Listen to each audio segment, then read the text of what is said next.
Justin Worden here, and we're at the Dallas SMTA show, and I'm with the main man, Mr. Gary Tanel. Gary, how you doing today? Just fine, Justin. Doing great. Gary, you've been on a roll lately, man. I've been seeing you on video. I've been seeing you on emails. Where's this youthfulness coming from? I don't know. I'm just getting younger, I guess. I have a lot of good friends. SMTA pumps me up, and I got a lot of energy from it. I enjoy doing it, and I think it shows. Well, let's talk about the SMTA. That's what we're here for. I mean, we're here at the local show with Dallas. You play a huge role in getting this event prepared. But what role are you playing with the SMTA now on a global level? Yeah, starting last November when we had SMTA International, they asked me to come on board on staff as Director of Membership internationally.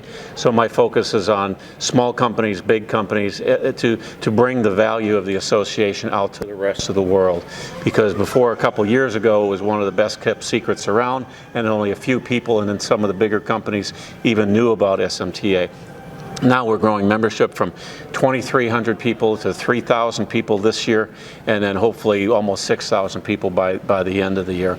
We've come up with a new pricing structure which brings the unit cost down for some of the bigger corporations that have lots and lots of engineers doing manufacturing.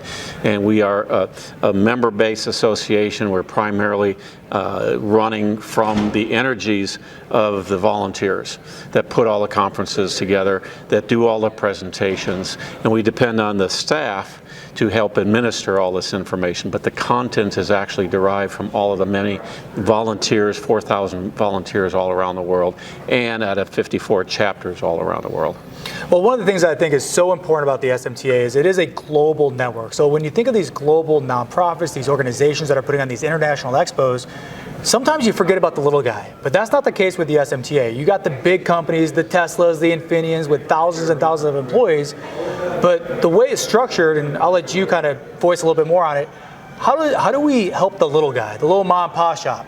Well, that's perfect. SMTA was started by helping the little guys, and the whole focus here is the chapters. With all the chapters all around the world, you are close to people in their locations. So a lot of people with small companies can't afford to get on a plane and a hotel and leave and go to some international conference. So what SMTA does is we bring that show to them by the 30 expos in the United States, 5 in Mexico, Asia, and we bring the show to them so they can come out, see the conference, participate in it, get online and do all the information, and help it at a local level. So it's an international association that operates on a local level for the little guys. Well, I think another thing that's very important to talk about with the SMTA is a lot of these organizations are just structured about education. We're just going to teach you what's new, what's going on. But the SMTA is providing so many more services. I mean, last conversation you and I had, we were talking about how do we help get more employees into the workforce? How do we help people qualify or get education to their employees to help them grow within the company? Can you speak a little bit more about those services? Yeah, I'd be happy to do that. We're working with a lot of the universities too. Students, when they come out, they may know how to learn going through the universities, but they need that online training. They need the career paths, they need the job boards and things like that. And SMTA is a mechanism by bringing all of that together real time. So the training classes that are offered on there, we're really boosting that a lot this year. We had a handful of them. Now we're growing that tremendously. The young people especially need access to the knowledge. And so often you rely on just a few key people at a company to really drive it. What we want to do is bring that down to as many people as possible in every one of those. With the online stuff, every chapter has meetings, and you get to know some of the people in your area. So when you have a problem and you can't find it on the computer, you have people that you can reach out to through SMTA and the SMTA family of people that you can say, hey, I got a problem with here. What do you think I should do? And there's other people you can talk to help solve your problems. That's a big differentiator. Well, when you can tackle a problem as a group, those people either already have experienced the problem or they're currently facing the problem at the same time. So they may have that answer waiting for you, and you can save some time, money, and resources. So yeah, you hate to reinvent the wheel every couple of days. And so some of the people, a lot of the big companies have that problem and solve that problem. So utilize the resources and all the other people within the association to, a rising tide raises all ships, right? So we help each other, and as a result, our industry gets stronger. Now, Gary, You got the new role with the SMTA, but this isn't your first rodeo with the SMTA. How long have you been with us? Interesting rodeo. Yeah, Okay. I got to wear the pun, you know? Yeah, that's great. No, I've been SMTA for going on 30 years.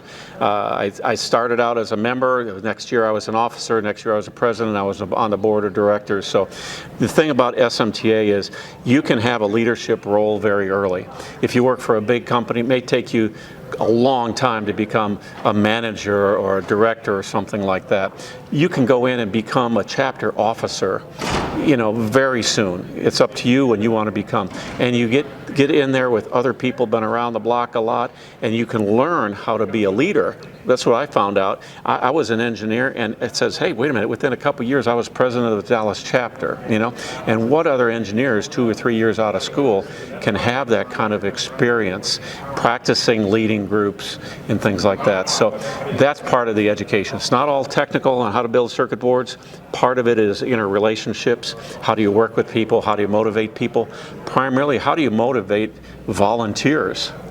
Okay, you got volunteers, they got a regular job. So part of the role is find out what that person needs and wants and desires and give them an avenue to practice that skill. And then they can take that skill back to their company and their employer, and they can be a better person. Well, I see the people starting to gather around. They're going to start pulling you in a few different directions. You're a very busy man today, but last question. Very few people understand how beneficial the SMTA is as much as you. And that's just based on your experience for years and years and years. Would you say 30 plus? If I'm sitting on this side of the fence and I'm contemplating joining the SMTA, why? Well, the value proposition is access to knowledge. You want to have access to it. And there's a lot of things you can do to get a lot of information out there, but knowledge is different than information. And how do you apply information is through knowledge and experience and relationships. So why do SMTA? Find a group of people that will help you grow in knowledge and in your career.